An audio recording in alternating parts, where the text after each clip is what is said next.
I saw you right after Michelle passed away, and I was wondering today, you know, I just wanted to ask you, how are you doing? Like on a human level, what's your life like right now? Are you holding up okay? I mean, I'm here. But it's like it feels weird to say it. I'm a widower. And like if I put it in really basic terms, I'm like every bad 80s sitcom where there's a dad raising a kid by himself and the mom is somehow, except my 80s sitcom sucks. There's no punchlines. Right. It's just there's a lot of insomnia. There's a lot of me eating Cheetos for dinner. Right. And I'm waiting for my daughter to turn to the camera and go, no wonder I'm in therapy.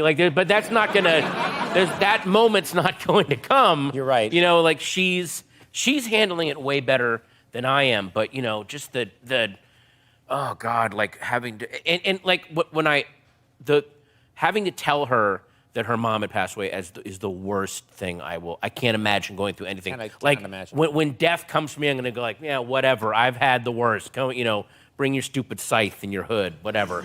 But she wanted to go back to school immediately. Mm-hmm. She wanted to go right back to school, and her school and Michelle's family and my family basically saved my life those first 3 months. And she went, although going back to school, and again, she has this great little circle of friends. They're all 6 and 7 years old.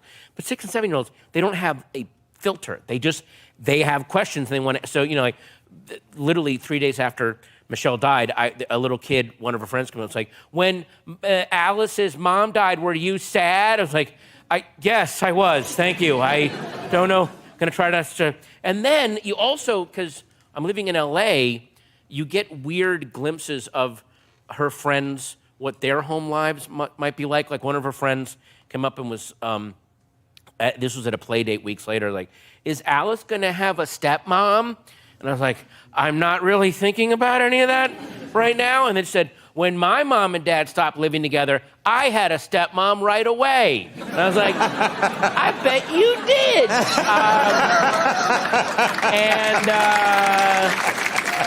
Very quickly. Very quickly, and I bet she's teaching you Russian. And I'm gonna bet she's not teaching your mom Pilates anymore.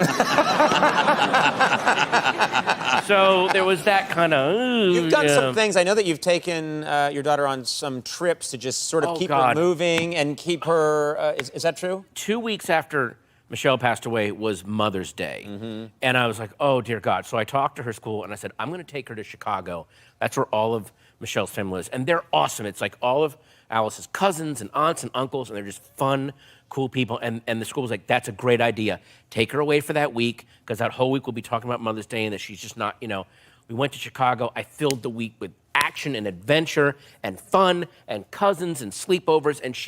And I got through the week. And then on Mother's Day, that Sunday, we're going to travel all day. I'm going to fill it with hassle, fill it with excitement, and keep her mind off of it. And I did it. We're at the airport. We're at O'Hare. We're at the gate. We're about to get on the plane. We're going to watch a movie together on her iPad. I did it. I kept it out of her head. The woman that was tearing our tickets at O'Hare, she was this older Polish woman, totally sweet. But as we gave her our tickets, she leaned down and said, I hear about what happened to your wife, to your mother. My mother died when I was your age. I never got over it. Oh, my God! And it broke my father. He never get over it. It was horrible. You'll be sad for so long. I'm sad every day. Oh, and I'm my like, God. we're literally like at the gate. And I'm like, and now every holiday that comes up, like we got through 4th of July, but I'm terrified that the Polish woman of doom is just going to loom up. She's going to keep showing up. Yeah, like we're going to go out trick-or-treating at Halloween and go over there, little girl. Oh, every Halloween, I'm reminded when I see people dressed as ghosts. Is the ghost my mother? I always am. Here is some candy from my country. It is made from pine bark and ink. It is called Don't! You will never remember. Like every now, I'm haunted Like, I'm going to sit her on Santa's lap at the mall and take the bag. It is me! No! It was me the whole time. Oh, every Christmas, I think about my mother. It drove my father crazy. It drove him, the loneliness drove him to the far spectrums of sexuality called beyond gay. He will never recover. Oh, I'm so sorry. Oh, my God.